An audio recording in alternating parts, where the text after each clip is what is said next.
Bonjour, bonjour et bienvenue sur le podcast qui te dit tout ou presque sur le nerf vague et plus globalement sur le système nerveux. Aujourd'hui, on continue sur la respiration, évidemment par rapport à l'épisode précédent.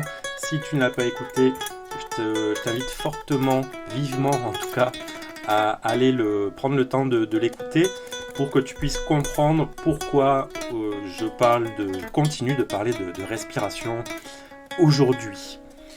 Tout d'abord, rapidement, un tour de présentation par rapport à ce que je vais présenter aujourd'hui et moi-même. Donc Guillaume Culioli, j'ai baigné très jeune dans les arts martiaux, notamment l'aïkido. Mon professeur à l'époque introduisait le qigong et le tai chi dans les pratiques d'aïkido. Et alors, si tu connais pas toutes ces méthodes, je t'invite à regarder sur internet. Si ça t'intéresse le qigong, sache que je propose des cours vidéo de qigong très très très très particuliers, j'ai envie de dire. Donc c'est disponible, tu me contactes, enfin blabla. Et aujourd'hui, pourquoi je dis ça? Tout simplement parce que j'ai appris à travers ces arts, que ce soit donc qigong, tai chi ou aikido, à respirer.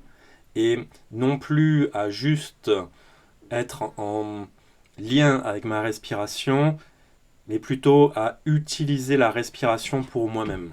Dans la métaphysique asiatique, dans le sens global de l'Asie, donc aussi bien en Chine, oui, au Japon, et tous les pays limitrophes qui utilisent en tout cas les arts martiaux, et d'autres encore que je n'ai pas étudié, la respiration est utilisée pour contrôler son énergie interne et pour utiliser, dans un art martial de combat, de défense en tout cas, pour maîtriser l'adversaire et avoir plus de force en fait quand on vient faire une prise, un kata, les karatékas diraient, et autres méthodes. On le voit très bien aujourd'hui dans le sport, dans par exemple la musculation. Selon si tu en fais et selon le coach que tu vas avoir, ton coach est censé, c'est ma vision, te checker au niveau de ta respiration quand tu vas faire par exemple des pompes. L'exécution de belles pompes et de pompes efficaces passe par une maîtrise de la respiration. On ne laisse pas la respiration faire comme elle veut. Quand on court, c'est pareil. On ne laisse pas la respiration partir dans tous les sens. On essaye d'incorporer, d'adapter plutôt la respiration à notre rythme de course. Et à un moment donné, si on court trop vite, évidemment, la respiration va s'emballer, mais ça, c'est un autre niveau et autre chose. Et ce qui fait que très, très jeune, j'ai eu un lien, j'ai développé en tout cas un lien avec ma respiration, ce qui fait que ça m'a permis de très, très tôt d'apprendre à respirer comme il faut. Pour moi, c'était naturel en fait, parce que j'ai commencé ça, j'avais 7 ans, 8 ans, et donc en fait c'est comme quand j'allais à l'école, j'ai appris à écrire, à compter, ce genre de choses, donc ça devient quelque chose de sensé. Et dans ma vision, j'ai même pas, à l'époque en tout cas, et jusqu'à il y a quelques peut-être dizaines d'années, j'ai même pas pensé que les gens ne savaient pas respirer, puisque moi je l'ai appris, comme je disais, comme j'ai appris à écrire. Et donc, très, très tôt, très rapidement, j'ai eu une respiration plus ou moins adéquate. Je ne vais pas dire que ça l'a toujours été, parce que j'ai fumé à une époque de ma vie, donc forcément ça a altéré mes capacités respiratoires. Néanmoins, d'avoir très tôt, très jeune, développé ce sens et d'avoir acquis une façon de faire adéquate, quand j'ai arrêté de fumer, j'ai rapidement retrouvé des capacités respiratoires assez bonne, j'ai envie de dire, parce que j'ai fumé pendant plusieurs années et aujourd'hui, quand je fais différents tests respiratoires, que je vais rapidement te présenter aujourd'hui, je suis pas jaloux d'un autre sportif. Alors, d'un apnéiste, oui, carrément, parce qu'on est sur d'autres niveaux, et néanmoins, sur des personnes de mon âge et aux capacités physiques assez similaires, je suis tout à fait dans la norme, voire peut-être même au-dessus. Peu importe, je suis pas là pour me comparer, on s'en fiche, et ce qui fait que, pourquoi je dis tout ça, parce que c'est devenu une passion aussi au fil du temps, à travers mes pratiques de Qigong. J'ai enseigné le Qigong aussi, je continue de l'enseigner, et dans ces techniques-là, cette approche-là, on utilise la respiration pour,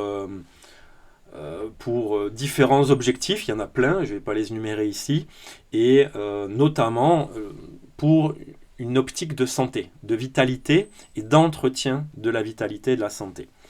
Et je t'en ai parlé la dernière fois, un corps qui sait respirer convenablement en fonction de ses besoins, ton système nerveux va identifier qu'il y a une certaine sécurité. A contrario, un corps qui ne sait pas, enfin une personne qui ne sait pas respirer comme il faut, et qui va avoir une respiration très courte alors qu'elle est dans le calme, avec beaucoup de répétitions, elle va faire beaucoup d'inspire et d'expire en 1 minute, et ça tout au long de la journée. Son corps va identifier qu'il y a une problématique et va sentir de l'insécurité. Pour rappel, notre système nerveux est un indicateur, et là, une de ces fonctions que l'on appelle la neuroception selon Stephen Porges, la neuroception, c'est la capacité que l'on a à travers notre système nerveux d'identifier si on est en train de vivre de la sécurité, de la sécurité ou de l'insécurité. Et ça, il suffit qu'il y ait une douleur, une vertèbre cervicale qui soit déplacée, une respiration qui n'est pas adéquate, une douleur chronique qui est là, des problèmes digestifs, un manque de sommeil, ce genre de choses.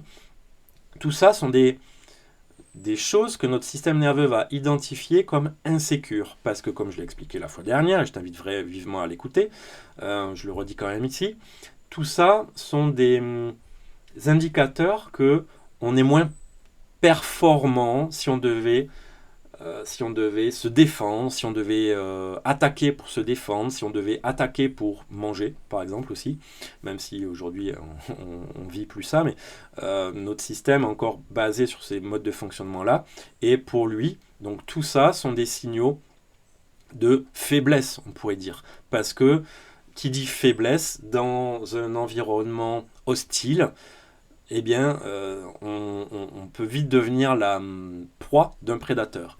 Et c'est comme si on était blessé, en fait. Et notre système nerveux, lui, il identifie ça comme une blessure. Même si on n'a pas une fracture ouverte, un écoulement de sang, ce genre de choses, pour lui, c'est un signe de danger et donc d'insécurité. Et aujourd'hui, je vais te parler de respiration, parce que comme je te dis, ça me passionne. Et pour te dire, surtout si tu n'as aucune notion dans les respirations, que tu n'as jamais fait vraiment un exercice là-dessus, qu'il y a un panel de manières de respirer qui est énorme. C'est pas infini, hein, il y a des limites. Néanmoins, c'est énorme. Je ne sais pas si quelqu'un a un jour recensé toutes les façons de respirer qui existent. Ça serait très chiant à lire, je pense, de toute manière, et même à mettre par écrit. En tout cas, je pense qu'il doit y avoir au moins 100 façons de respirer. Je vais juste en énumérer quelques-unes ici. Il y a déjà respiration, est-ce que c'est par le nez, par la bouche? Est-ce que des respirations, je vais alterner inspire par le nez, expire par la bouche. Inspire par la bouche, expire par le nez. Inspire par une narine, expire par l'autre narine. Et inversement, des respirations plutôt hautes au niveau des clavicules, des respirations plutôt totalement thoraciques, des respirations abdominales qui vont impliquer notre diaphragme, des respirations dans les yogas, il y a énormément de manières de respirer. Les respirations feu, alors c'est pas du tout mon domaine, donc je vais pas en énumérer plus. Dans le pranayama, je crois que c'est la spécialité, c'est un des yogas spécialisés au niveau des respirations. Il y a tout un tas de manières de respirer. Respirer avec des visualisations. Dans les Qigong, les approches énergétiques chinoises, les arts martiaux internes et externes chinois, on a énormément de respiration avec des visualisations, en faisant circuler l'énergie sur la grande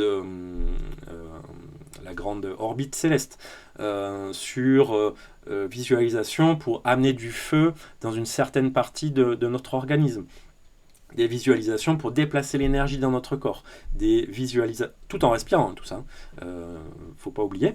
Et on a aussi des respirations dites embryonnaires, des respirations dites inversées, c'est-à-dire que plutôt que, c'est une respiration donc avec le diaphragme, donc abdominal, et plutôt que d'inspirer en gonflant le ventre, on va inspirer en rentrant le ventre et expirer en gonflant le ventre. Donc c'est quelque chose de non naturel, j'ai envie de dire, même si ça le devient par la suite. Moi, je sais qu'à un moment donné, à force de travailler ce genre de respiration, je respirais presque, enfin, en tout cas, dès que j'étais en sécurité, dans une zone de sécurité, je respirais de cette manière-là.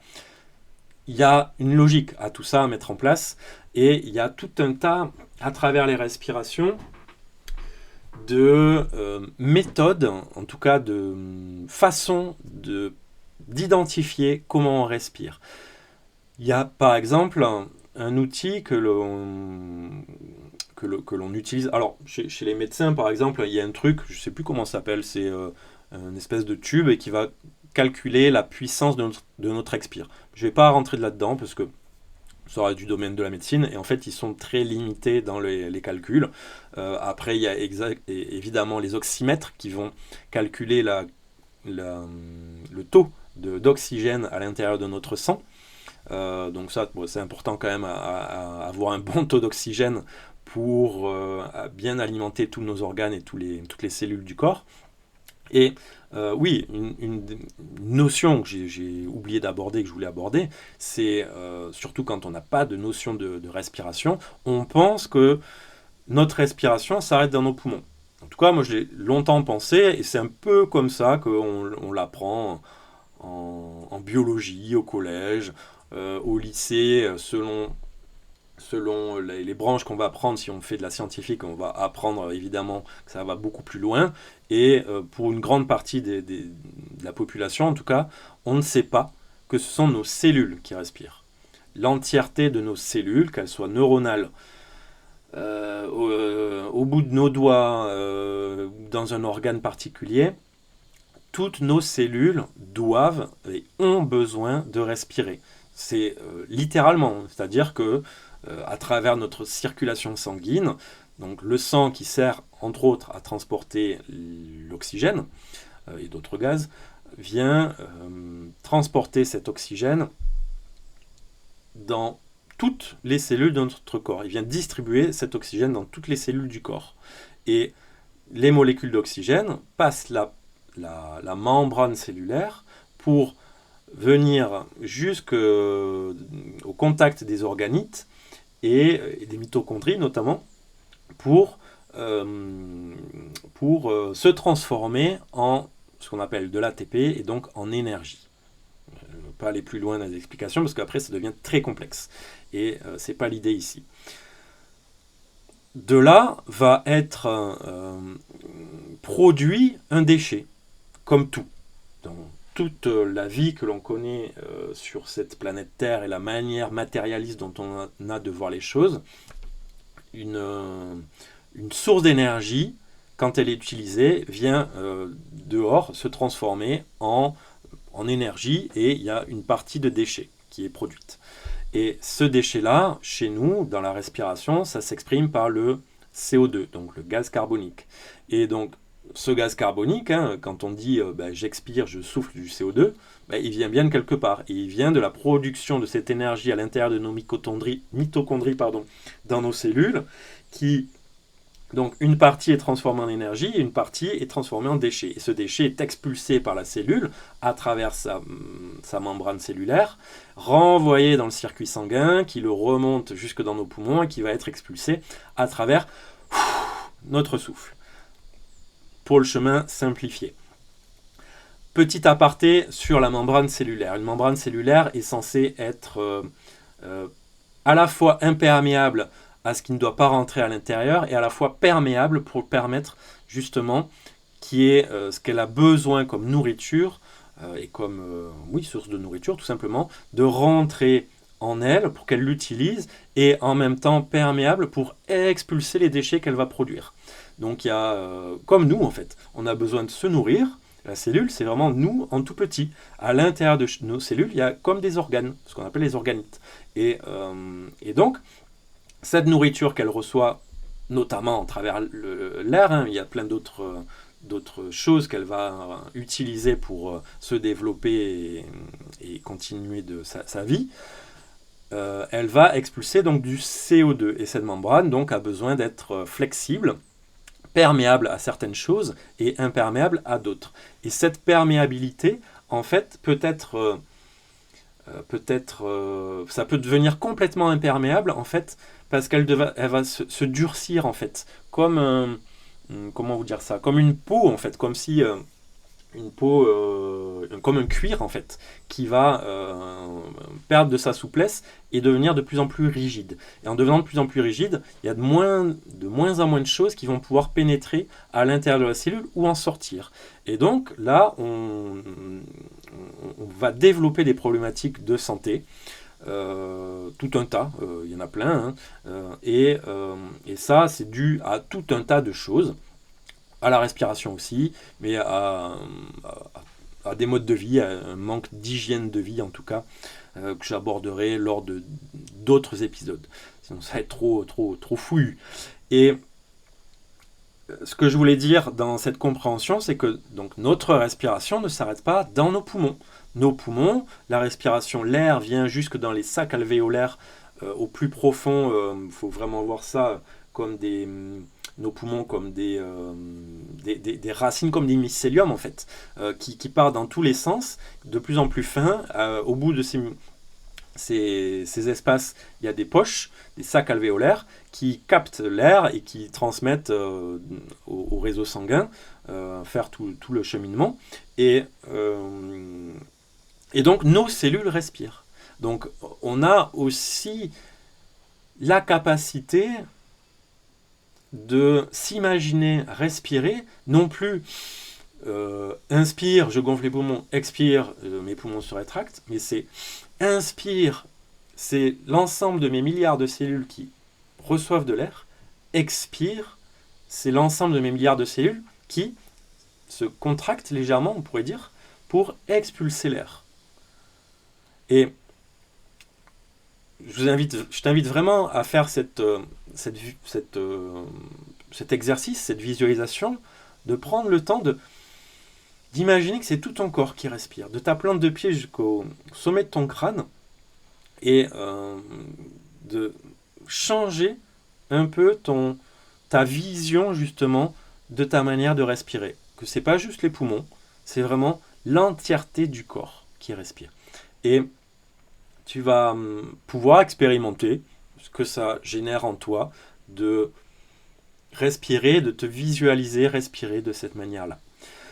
Je voulais te parler un petit peu de différents tests respiratoires. La fois précédente, si je ne me trompe pas, j'ai parlé du nombre de respirations qu'il était bien d'avoir dans une minute. Donc j'avais pris une petite moyenne de 8.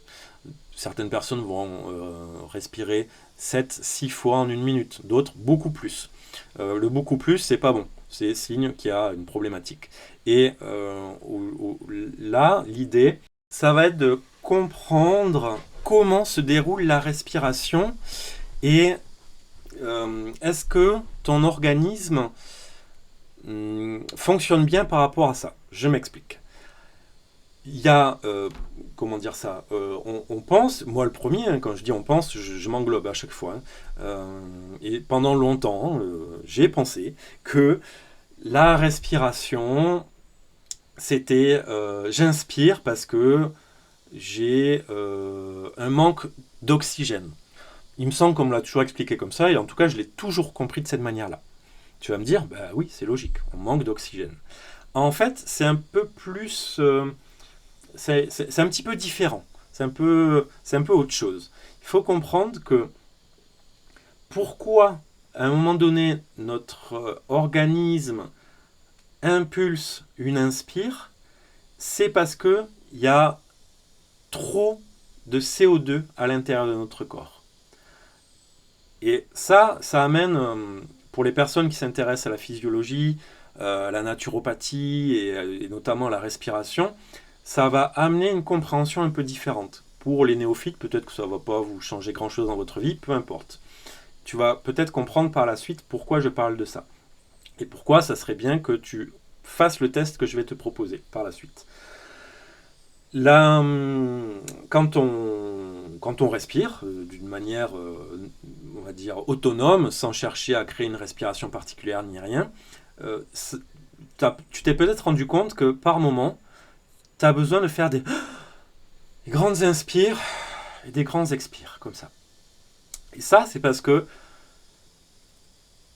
au bout d'un moment, s'accumule dans ton corps trop de CO2, trop de dioxyde de carbone qui n'est pas suffisamment évacué.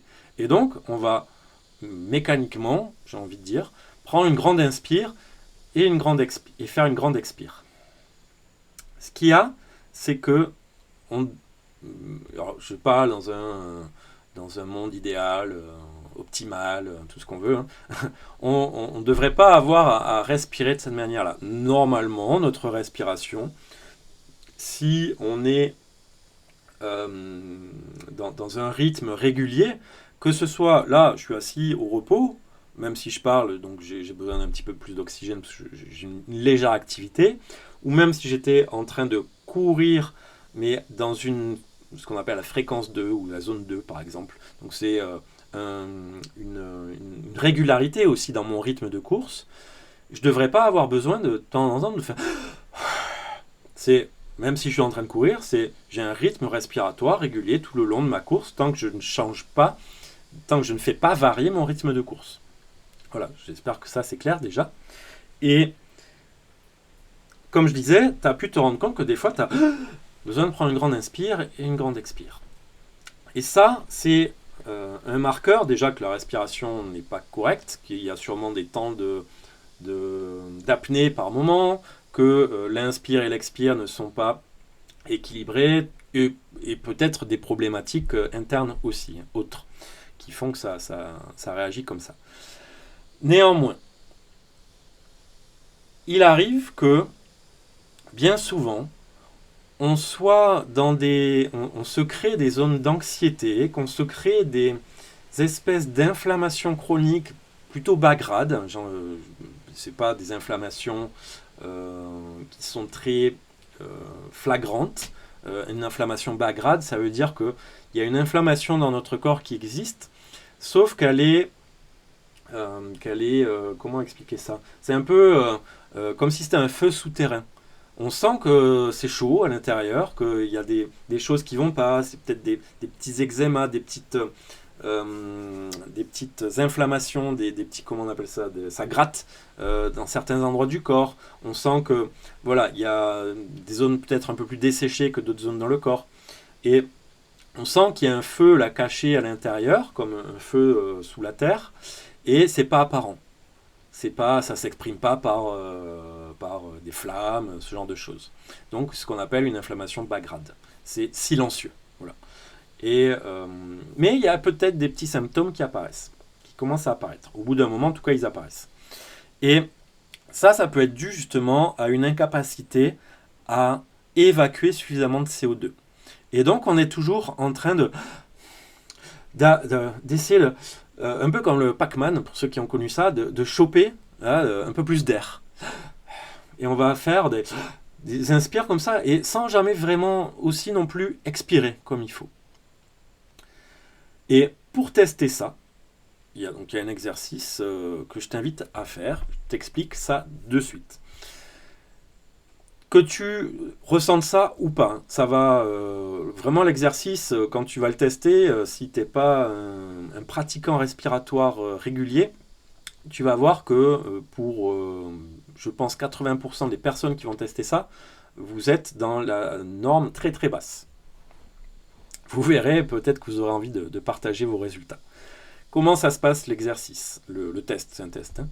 Déjà, on s'assoit confortablement, sans non plus de s'avachir complètement sur son dossier. On s'assoit, on est droit, on a le système respiratoire, parce que ça je ne l'ai pas évoqué, mais nos poumons restent un appareil respiratoire, ce ne sont pas nos poumons qui utilisent la respiration est utilisée, l'air est utilisé par nos cellules, je l'ai expliqué. Donc nos poumons sont comme un grand soufflet. Voilà. Et donc on s'assoit de manière à avoir ce grand soufflet qui puisse se déployer. On s'installe tranquillement, on prend le temps de retrouver un rythme respiratoire justement fluide, naturel, sans qu'il y ait de variation dans cette respiration. On dit qu'on va prendre le temps de respirer 3 à 5 fois d'une manière naturelle sans rien forcer. La dernière inspire, on va prendre une grande inspire. On remplit bien. Et là, avant de commencer à expirer, on va lancer un chronomètre. Et dès qu'on lance le chronomètre, on souffle. Là, ça va être important de gérer son expire. Et déjà, ça peut ça peut provoquer un certain inconfort quand on n'est pas habitué à utiliser sa respiration. Des personnes qui vont se poser la question, est-ce que c'est par le nez, est-ce que c'est par la bouche? Par là où c'est le plus simple pour toi. Moi je le fais par le nez parce que je sais maîtriser mon souffle d'air par le nez. Quand on a plus de mal, on va souffler par la bouche parce qu'en mettant la bouche en cul de poule, comme ça, là, c'était en vidéo, tu vas bien voir mon cul de poule de la bouche, comme si tu soufflais sur une bougie en fait. Et imagine, donc tu as la flamme d'une bougie devant toi, tu vas pas faire un souffle comme ça. Non, on veut un souffle le plus long et fluide possible. C'est-à-dire que donc, on revient avec notre flamme de bougie devant la bouche et je veux juste faire vaciller la flamme de la bougie sans l'éteindre. Donc c'est un souffle très très long. Je ne sais pas si ça va s'entendre au micro, mais vraiment quelque chose de très sensible.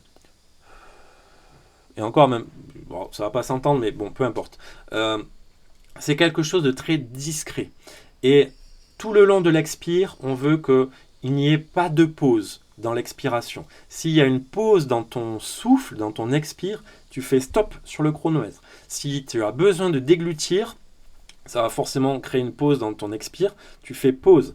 Si tu as un autre phénomène qui coupe, ne serait-ce qu'une milliseconde ton expire, tu coupes le chronomètre.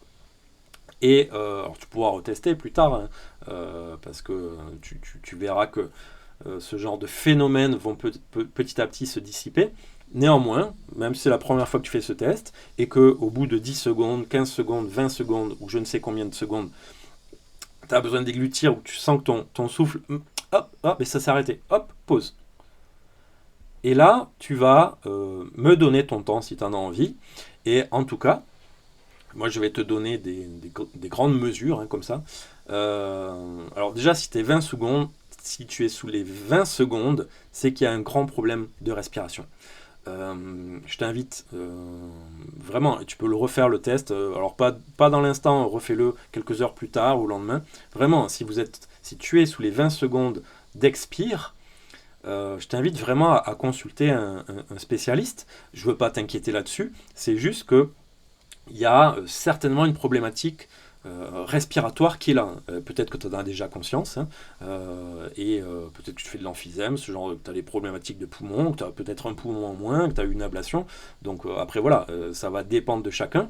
Néanmoins, si tu penses être en bonne santé et que tu es sous les 20 secondes, voilà, il y a une problématique et vraiment je t'invite à... Alors, soit tu vas voir un médecin, soit tu vas voir quelqu'un spécialisé dans la respiration, moi je le suis, tu peux me contacter et on peut échanger déjà, faire un premier bilan. Si tu es entre 20 et 40 secondes, c'est pas terrible. Sache que la marge de progression est ouverte devant toi et que tu vas vraiment pouvoir progresser très largement.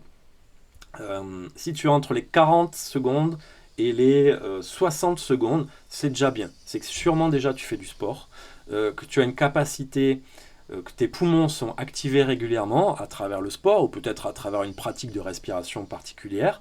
Et donc tu tu as un bon échange gazeux à l'intérieur de ton corps et au niveau de tes cellules. L'échange gazeux, c'est aussi évidemment principalement à l'intérieur des cellules. Si tu es au-delà des 60 secondes, bon ben voilà, très bien.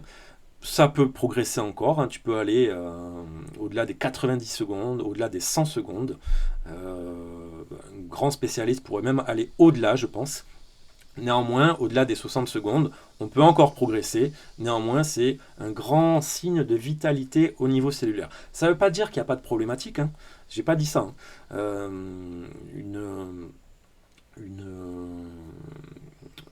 Une grande capacité d'expirer pendant très longtemps, c'est juste que ton système est plutôt clean.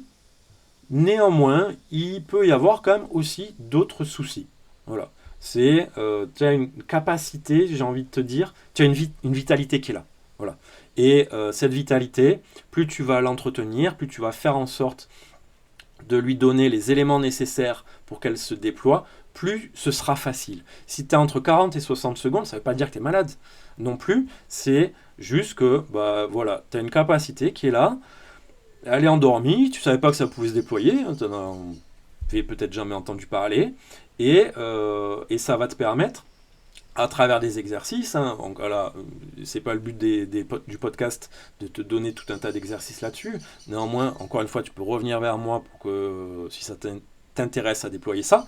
Pour les sportifs, c'est important de pouvoir utiliser ça. Pour les chanteurs, pour les gens qui parlent beaucoup, qui ont un métier oral, et pour toute personne qui souhaite déployer sa vitalité, voilà, ça peut être pertinent de déployer cette capacité à avoir une meilleure tolérance au CO2, parce que je n'ai pas dit comment s'appelait ce test, c'est le test de la tolérance au CO2. C'est la capacité qu'a ton corps de pas rentrer en alerte, en alarme, quand il y a trop de CO2 à l'intérieur. Et voilà. Et donc, ça permet de... Qu'est-ce que je pourrais te prendre comme image, comme analogie un peu pour t'exprimer le truc. C'est comme la douche froide. Voilà. Première fois que tu vas prendre une douche froide volontaire, tu vas tenir quelques secondes. Tu vas pas trop savoir comment faire, tu sais pas du tout gérer ta respiration sous la douche froide, tu vas subir le truc énormément. Puis tu vas te dire, attends, il y a peut-être des méthodes, tu vas aller regarder des vidéos de Wim Hof, tu vas peut-être me contacter pour déployer ça, pour utiliser ta respiration au mieux, et créer un espace de sécurité grâce à ta respiration via ton système nerveux, ton nerf vague. C'est toute la base ce qu'on appelle la théorie polyvagale et du nerf vague, comment utiliser la respiration avec notre nerf vague pour créer un espace de sécurité avec soi. Dans la respiration, je te donne un petit tips, dans la douche froide, pardon, je te donne un tips, c'est si tu veux te lancer, déjà, connecte-toi à ta respiration. Apprends à respirer comme il faut et à trouver, je ne vais pas tout te donner là, mais je te laisse chercher un petit peu, à trouver comment tu peux te détendre à travers ta respiration. Et quand tu vas aller sous la douche froide, sous l'eau froide, comment tu peux maintenir cette respiration de calme. Peut-être que ça va s'emballer au début. Et comment tu peux vite revenir à cette respiration pour montrer à ton système que, regarde, la respiration est tranquille, on se calme, on est en contrôle. Si vraiment c'est trop compliqué, trop dur, tout moment je peux sortir de la douche froide. Néanmoins, à travers ma respiration, je montre à mon système que là, ok, regarde, on est en sécurité. Même si tu perçois des zones insécures à travers l'eau froide de la douche, ok, tranquille, tranquille, on se calme. Et là, c'est pareil en fait. Avec la tolérance, augmenter sa tolérance au CO2, c'est permettre à notre organisme d'avoir une meilleure capacité à, lors de stress qui peuvent arriver, de ne pas rentrer en panique dès que il y a trop de CO2, il y a trop de CO2 dans mon corps, vite, vite, je vais halter, je vais rentrer dans la crise de panique, d'anxiété. J'exagère, non, j'exagère pas, parce qu'il y a beaucoup de personnes qui le vivent, et pour justement les personnes qui vivent régulièrement des crises de panique et d'anxiété, je vous invite vraiment à faire ce test et à vous tourner vers des personnes qui peuvent vous accompagner dans la respiration, je peux le faire, et vous permettre de retrouver une maîtrise de votre respiration pour calmer la régularité de vos crises d'angoisse. ça commence par là. Ça va beaucoup plus loin, évidemment, quand on aborde la théorie polyvagale, le nerf vague et le système nerveux. Néanmoins, déjà, retrouver une intimité avec sa respiration, savoir comment utiliser sa respiration pour soi, parce que je t'ai parlé on peut calmer tout son corps et son système nerveux en posant une respiration calme, mais je peux m'activer aussi. Si les yogis appellent ça la respiration feu, là je vais exciter mon système pour partir au quart de tour. Regardez Usain Bolt. Avant de prendre le départ d'une course, le gars il est au taquet, il saute partout, machin, il s'active pour être au max de la vigilance et de l'attention. Mais il utilise aussi sa respiration pour faire ça. Je vais m'arrêter là. Ça fait beaucoup d'informations, on est déjà à 35 minutes. Et en tout cas, vraiment, je t'invite à faire le test. Je ne l'ai pas dit, mais à travers les podcasts que je vous fais, les épisodes, je produis un document PDF qui est téléchargeable. Il y a un lien sous la vidéo, sous l'audio du podcast, pour accéder au PDF. Le PDF reprend les notions que j'aborde à travers chaque épisode et j'en sors aussi quelques exercices que tu peux refaire. Donc cet exercice, tu le retrouveras dans le PDF dans la description de l'épisode. Et donc tu auras sous les yeux, tu ne seras pas obligé de m'écouter à chaque fois quand tu veux refaire l'épisode, tu auras l'écrit sous les yeux et donc comme je te disais, ça reprend quelques notions. Donc je t'invite vraiment à aller regarder les autres descriptions des autres épisodes pour retrouver tous les exercices que j'ai pu aborder à l'intérieur des épisodes et de voir un peu là où tu en es, de les expérimenter tout simplement pour toi-même. Voilà pour aujourd'hui et la respiration. Alors on pourrait en parler, mais je pourrais en parler très très très longuement. Je reviendrai dessus à travers d'autres épisodes, d'autres visions aussi, d'autres regards, à travers la spiritualité, la respiration. J'en ai pas parlé là, mais en spiritualité, dans différentes spiritualités, on utilise énormément la respiration dans les pratiques spirituelles, religieuses ou autres. Et rien que dans les grandes traditions monothéistes, dans la Kabbale, chez les juifs, chez les chrétiens, dans l'islam, je sais pas, peut-être, je ne vais pas dire de bêtises, dites-moi si c'est le cas ou pas, si je dis une bêtise ou de me confirmer dans mon truc, mais dans les grandes traditions monothéistes, on parle du souffle qui a mis en mouvement la vie. Le souffle, est le premier élan qui lance la vie, et même dans le taoïsme on en parle. D'abord il y a eu le mouvement, le souffle qui va générer l'espace et le temps. Voilà, donc c'est vraiment la base de notre vie. On commence en inspirant, on finit en expirant, et voilà, je ne vais pas rentrer dans ce genre de choses maintenant. Néanmoins, sache que, comme je l'ai dit tout à l'heure, j'ai toute une page de vidéos, de pratiques de Qigong qui vont utiliser aussi les respirations, les mouvements pour te construire une vitalité, une belle et bonne vitalité à travers donc des pratiques du taoïsme et du Qigong.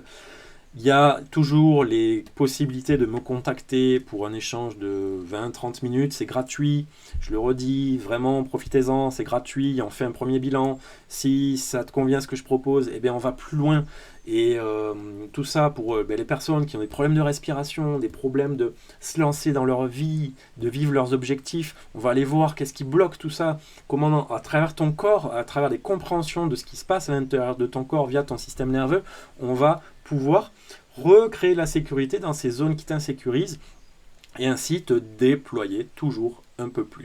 Sans chercher forcément la performance, mais si tu cherches la performance, on peut aller checker tout cela aussi. Voilà, j'en dis pas plus, je te laisse en musique comme d'habitude et je te dis à très très vite. La musique, hein, le souffle encore qui porte la musique. Allez, ciao ciao.